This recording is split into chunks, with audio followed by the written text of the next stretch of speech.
మహేష్ కుమార్ గౌడ్ గారు ప్రభుత్వం విషయం అట్లా పక్కన పెడదాం, కాసేపు పార్టీ విషయానికి వద్దాం. మీరు పీసీసీ అధ్యక్షుడు అయ్యారు, 2 నెలలు అవుతుంది. ఇప్పటి వరకు పీసీసీకి కార్యవర్గం లేదు, జిల్లాలో కార్యవర్గాలు లేవు.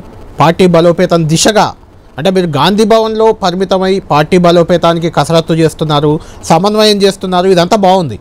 క్షేత్రస్థాయి నుంచి పార్టీ బలోపేతం దిశగా చర్యలు తీసుకోలేదంటే మీరేమంటారు?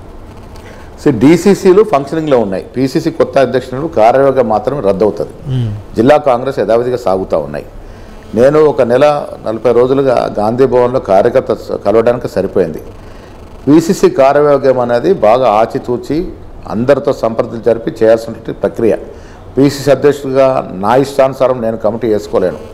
రాష్ట్రంలో ఉన్నటువంటి సీనియర్ నాయకులు, ముఖ్యమంత్రి కానీ డిప్యూటీ ముఖ్యమంత్రి, సీనియర్ మంత్రులు, జిల్లాల వారీగా సీనియర్ నాయకులతో సంప్రదింపులు జరపడం, ప్రాంతాల వారీగా, కులాల వారీగా ఇవన్నీ కూడా సమతుల్యం చేయడం, అందులోనూ సమర్థవంతమైన నాయకత్వాన్ని వెలికి తీయడం, ఇవంతా కూడా కొంత సీరియస్ ప్రక్రియ కాబట్టి కొంత సమయం పడుతుంది. 3 నెలల లోపు మేము కమిటీ వేసుకోవాల్సిన అవసరం ఉంది. తప్పకుండా 10-15 రోజుల తర్వాత పీసీసీకి కొత్త కార్యవర్గం వస్తుంది. ఆ తర్వాత జిల్లాల ప్రక్రియ, జిల్లాల మార్పు ప్రక్రియ మొదలవుతుంది. అంతవరకు ఈ ఉన్న జిల్లా అధ్యక్షుడితో మా కార్యక్రమాలు నడుస్తూ ఉన్నాయి. ఎక్కడ కూడా లోటుపాట్లు లేవు. ప్రభుత్వం ఇచ్చే ప్రతి కార్యక్రమం మా జిల్లా కాంగ్రెస్ అధ్యక్షులు ప్రజలకు చేరవేయడంలో, వారికి ఇన్ఫర్మేషన్ ఇవ్వడంలో, దాని మంచి చెడు చూసుకొని నిమగ్నమే ఉన్నారు. అయితే అధికారంలోకి వచ్చి 11 నెలలు అవుతున్నా ఇంకా ఇప్పటికీ మంత్రివర్గంలో 6 ఖాళీలు ఉన్నాయి. ఇటు నామినేటెడ్ పోస్టులు చాలా భర్తీ కాలేదు. అంటే అవి కరడు కట్టిన మీ కాంగ్రెస్ కార్యకర్తలు పార్టీ కష్టకాలంలో ఉన్న వాళ్ళకి ఇప్పించే బాధ్యత ఇప్పుడు మీపై ఉంది. ఎందుకంటే గతంలో కొంతమందికి ఎమ్మెల్యే టికెట్ల విషయంలో కానీ, ఈవెన్ మంత్రి పదవుల్లో కూడా 4-5 కొత్తగా ఎన్నికల ముందు పార్టీలో చేరిన వాళ్ళకు కూడా మీరు అవకాశం ఇచ్చారు. దాన్ని ఎవరు తప్పు పట్టట్లేదు. కానీ మొదటి నుంచి పార్టీలో ఉన్న వారికి, మొదటి నుంచి కాంగ్రెస్ కోసం పనిచేసిన వాళ్ళకి న్యాయం చేసే దిశగా మహేష్ కుమార్ గౌడ్ ఏ మేరకు ఒత్తిడి తేగలుగుతారు ప్రభుత్వంపై, లేకుంటే ముఖ్యమంత్రిపై అంటే ఏం చెప్తారు? ముఖ్యమంత్రిగా ప్రమాణ స్వీకారం చేసిన తర్వాత 2 నెలల లోపటే ముఖ్యమంత్రి గారు మేము మాట్లాడుకొని, మన ప్రభుత్వం కార్యకర్తలు వచ్చింది కాబట్టి వారికి అధికారం బదలాయింపు జరిగినప్పుడే మనకు సంపూర్ణమైన తృప్తి ఉంటుందనే ఉద్దేశంతో మాకు మెజారిటీ జిల్లా కాంగ్రెస్ కమిటీ అధ్యక్షులు, ఆనాడు ఫ్రంటల్గా పనిచేసినట్టు యూత్ కాంగ్రెస్, ఎన్ఎస్ఏ, సేవాదల్ ఇలాంటి ఆర్గనైజేషన్స్తో పాటు ఎమ్మెల్యే సీటు ఆశించి ఆ స్థాయి ఉండి రాని వారికి కూడా దాదాపు 37 కార్పొరేషన్లు ఒకే రోజు మేము ఆర్డర్ ఇవ్వడం జరిగింది. ఇంకా కొన్ని కార్పొరేషన్లు ఉన్నాయి, మెంబర్స్, డైరెక్టర్స్ ఉన్నాయి. చాలా చోట్ల మార్కెట్ కమిటీలు వేసుకోగలిగినాం. సీనియర్ కాంగ్రెస్ నాయకుల్ని చైర్మన్లుగా, దాంతోపాటు వైస్ చైర్మన్లుగా కొంత మెంబర్లుగా వేసుకుంటాం. ఇంకా కొన్ని కార్పొరేషన్ బోర్డు నింపాల్సిన అవసరం ఉన్నది. మంత్రివర్గం కూడా, మంత్రివర్గ కూర్పు కూడా ముఖ్యమంత్రి గారు ఢిల్లీ పెద్దలు సంప్రదింపులు జరుపుతూ ఉన్నారు. ప్రాంతాల వారీగా, కులాల కొంత సమతుల్యం రావాల్సిన అవసరం ఉన్నది. అది కూడా త్వరలో వచ్చే అవకాశం ఉంది. కార్పొరేషన్స్ కూడా వీళ్ళని త్వరగా వేసే ప్రక్రియ మొదలుపెట్టాము. ఇప్పుడు అగ్రికల్చర్ కమిటీస్ అనుకోండి, ఆత్మ కమిటీస్ అనుకోండి, ఇప్పుడు ఇందిరమ్మ కమిటీస్ అనుకోండి, ఇవన్నిట్లో కూడా పార్టీ కోసము కష్టపడి పనిచేస్తున్న కార్యకర్తలు వారి స్థాయిని బట్టి ఎక్కడికక్కడ అడ్జస్ట్మెంట్ చేస్తూ ఉన్నాం.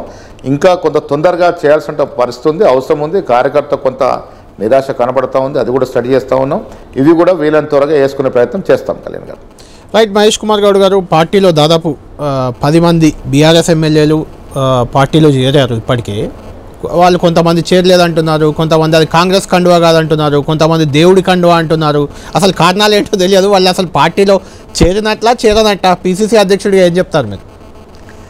పార్టీలో వాళ్ళ అసోసియేట్ సభ్యులుగా సహకారం చేస్తూ ఉన్నారు. కళ్యాణ్ గారు ఒక్కటి గ్రహించుకోవాలి, ఈ ఫిరాయింపుల్ని ప్రోత్సహించే పార్టీ మాది కాదు.